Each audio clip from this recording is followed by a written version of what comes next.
Now, let's get practical. You say, okay, I understand what you are saying theoretically, but I know that I would be terrified if somebody was going to tell me that I'm going to die. And that I would look frantically around for some doctor, some sort of something, that this panic to live is in us in an uncontrollable way, and this is part of the reason why we say we have an instinct to survive. The instinct is this panic. So let's take another step now, in the same way as I showed you steps about realizing that you don't have an ego. You say to yourself in the ordinary way, when you feel that panic, you feel a bit ashamed of it, even though you've been taught that you should do everything possible to survive. See what a bind you're in here?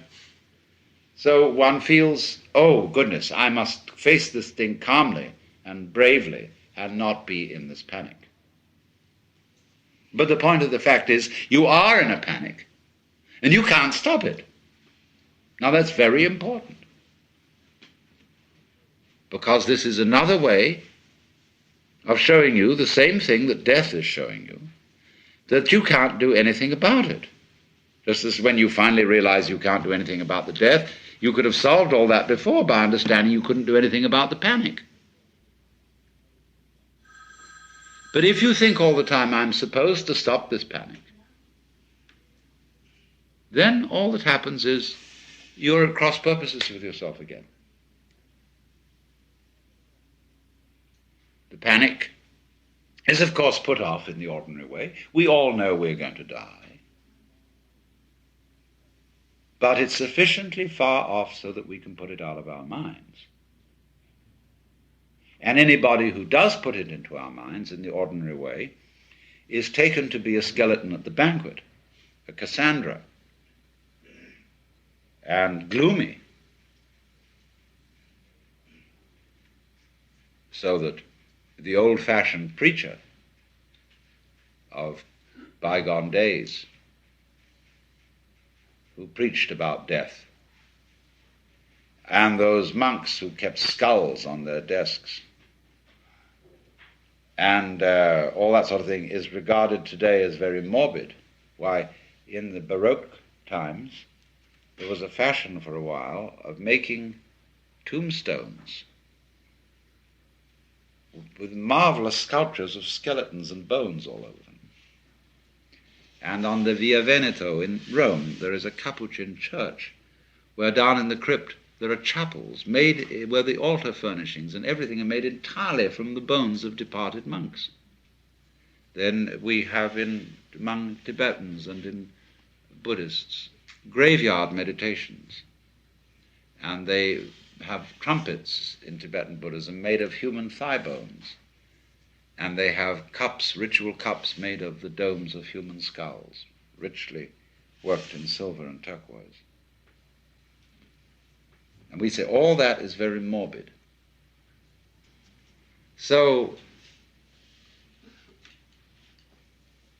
from this point of view, you can see, first of all, theoretically, how death can solve its own problem. Now, if you say, I can only see it theoretically, and I can't go the whole way with you, then I will ask you, what is blocking you? Will you say, it gives me the heebie-jeebies and the horrors? I say, all right, so death is not the problem, the heebie-jeebies is the problem. So let's deal with the heebie-jeebies in the same way as with death. You cannot stop the heebie-jeebies. You think you should. I say, don't. The heebie-jeebies are very valuable. Not that they will stop you from dying, but because from them you will learn the same thing as you would learn from dying. But the social pressure on you to resist the heebie-jeebies is terrific. Now, why must you do that?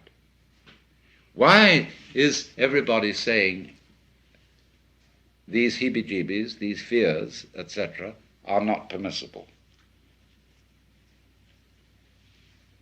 You wonder about that.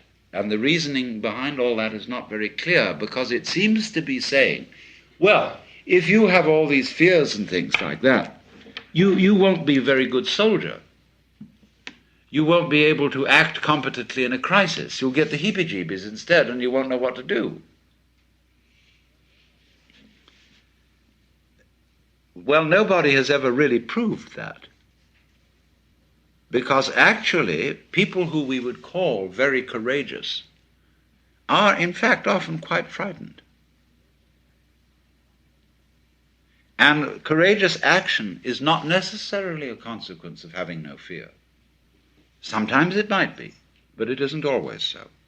The real reason why the heebie-jeebies are suppressed has more to do with its orgiastic aspects.